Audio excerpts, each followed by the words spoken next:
Hi everyone, Kelt here. I want to talk about Meghan Markle's stalking of the royal family. The bizarre video of Prince William being stalked by a photographer, whether a deep fake video or real, it's very concerning. Whether it's been put out by the Sussex team or whether they sent the photographer, it's drawn to our attention the very real stalking problem of the royal family. The fact that in previous years there have been some scary times for the royals. For instance, when an intruder broke into Buckingham Palace and actually sat on the bed of the Queen and had a conversation with her. Also, Princess Anne dealing with the gunman who shot at her bodyguard, injuring him when they were in a car travelling to the palace. There's a link to this in the description, a previous video I made. I'm sure there have been other times that maybe never even made the news. Many are questioning why Meghan has been allowed to get so far with her stalking. And yes, it is stalking. We know the stalking of Harry, the using of Princess Diana's favourite perfume on their first date, and many other things. But what about the most serious things, such as taking Prince George's security name, which was Archie, of which he was very proud and loved to be able to tell people that he was called Archie. But Meghan took this name for her first alleged child, and the palace did nothing. So what happened? She then goes and steals the Queen's beloved nickname Lilibet, which isn't even a real name. It was the way that the then Princess Elizabeth pronounced the name as a child, and it then became the favourite name that Prince Philip called her, along with the other nickname, which was Cabbage. Only Prince Philip called the Queen Lilibet, so it was very, very personal and intimate. So is Meghan going to call the third child Cabbage? It's like she wants to possess the royals. Harry isn't enough.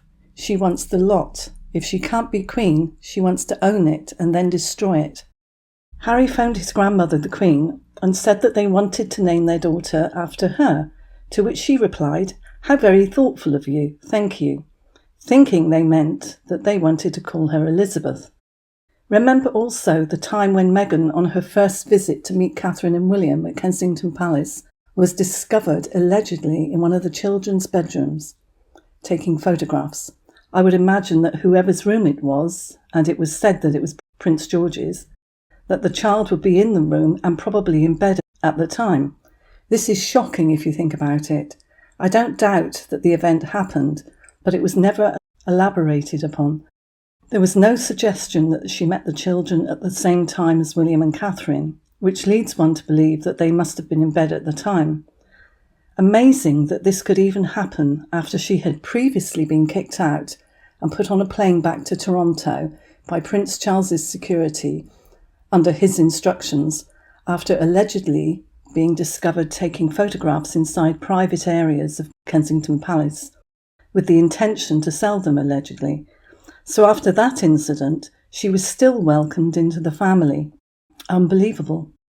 It's being said that what hold she has over the royal family is the fact that she and Harry allegedly had a secret wedding in Botswana and so were very much married when they met the Queen and the family, which is why Meghan was welcomed into the family at Christmas before their wedding, which does not happen with other members who marry into the royal family. This was because they were in fact already married. And this is why they were allowed to live together in Nottingham Cottage as well.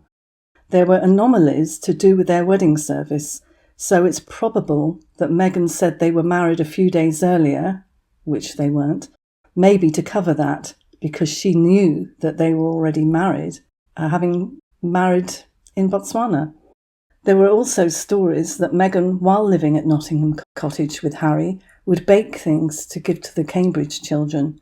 Knowing what we know now, that was way too close for comfort, especially having said that she and Harry were one plane crash away from the throne, and fingers crossed. We'll never forget that statement. And yet still, she has access. No wonder Catherine looked so tense in St Paul's Cathedral when she knew that Meghan was there, even though she was seated across the aisle on the other side. As Harry had said during his engagement interview, Meghan is capable of anything.